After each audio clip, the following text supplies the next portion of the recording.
nung simulang mapalapit ka sa Diyos, doon pa lalong naging mahirap yung buhay.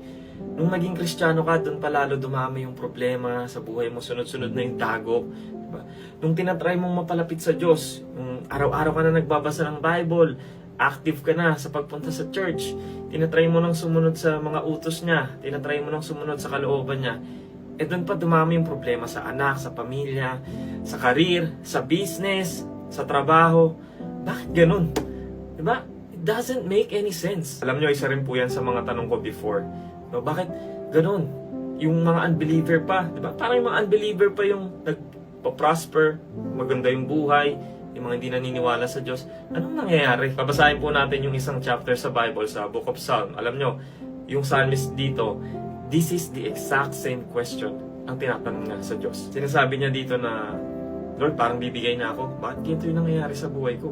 Sinusunod naman kita. At marami pong tao na ganito yung na-experience. At may mga kakilala po ko na iniwan nila yung faith nila. Kasi nung nagsimula silang mapalapit sa Diyos, sunod-sunod yung problema nila. Parang it doesn't make sense. Napapa-question sila. Kaya sabi dito ng psalmist niya sa verse 3, For I envied the proud when I saw them prosper despite their wickedness. They seem to live such painless lives.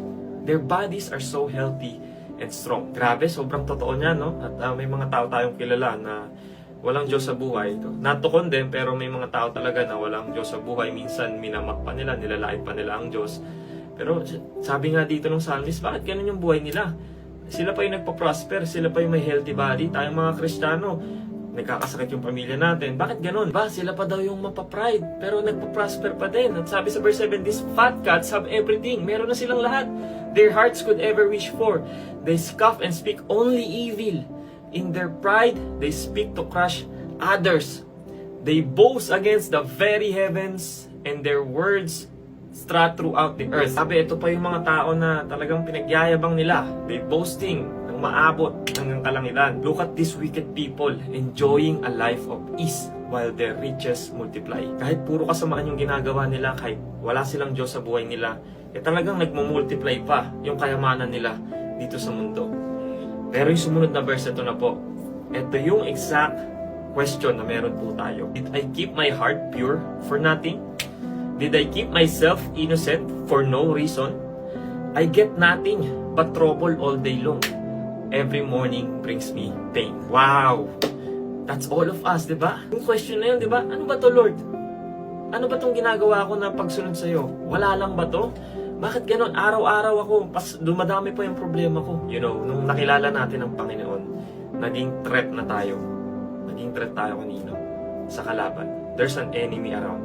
Sabi sa Bible, he is like a roaring lion seeking someone to devour. Itong kalaban na to, so sobrang hate niya tayo, gagawin niya ang lahat para ma-discourage tayo, para maging ineffective tayo. Gagawin niya ang lahat para ma-distract tayo sa paglapit natin sa Diyos. Remember the story of Job, di ba? It speaks everything. Kaya sabi sa verse 16, So I tried to understand why the wicked prosper, but what a difficult task it is. Dito niya na nalaman yung sagot sa verse 17. Then I went into your sanctuary, O God, and I finally understood the destiny of the wicked. In an instant, they are destroyed, completely swept away by terrors.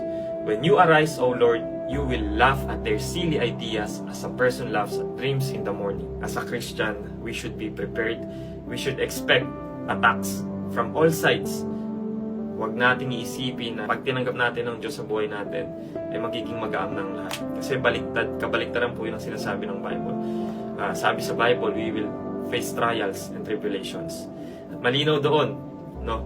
Wala po tayong reason para kainggitan yung mga unbelievers na nagpa-prosper. Because their destination is destruction. Sabi doon, in an instant, they are destroyed. Sabi sa sumunod na verse, tinatawanan sila ng Panginoon. And I realized that my heart was bitter, and I was all torn up inside. I was so foolish and ignorant, I must have seemed like a senseless animal to you. Alam niyo, maghihirap po tayo dito. Pero kapag nakahawak tayo sa pangako ng Diyos na eternal life, alam natin na ito temporary lang. Yung mga nangyayari dito, temporary lang to. Lahat to, papanaw, lahat to mawawala. Yung mga meron tayo dito, mawawala.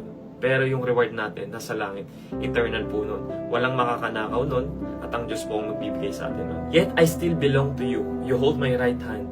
You guide me with your counsel, leading me to a glorious destiny. Whom have I in heaven but you? I desire you more than anything on earth. May mga times po na hindi na natin naiintindihan yung mangyayari sa buhay natin. Kahit na Diyos naman yung inuuna natin. Diba?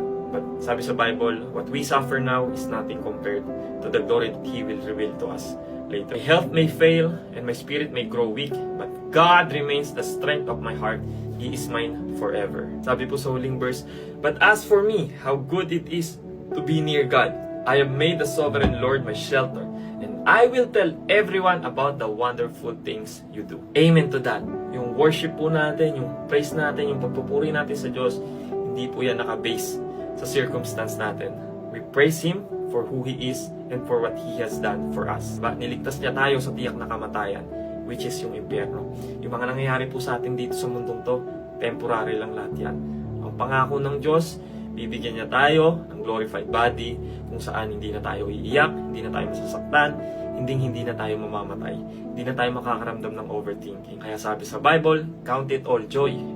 Maging joyful ka, maging masaya ka kapag nakakaramdam ka ng trials and tribulations. Dahil doon tayo mag-grow, doon tayo didepende sa Diyos, na siya lang ang kailangan natin. Kaya laban lang kapatid, the devil may attack you sa mga temptations, sa mga problema na dumadating sa buhay mo para ma-discourage ka, para ma-distract ka. But if you have God, you have everything you need.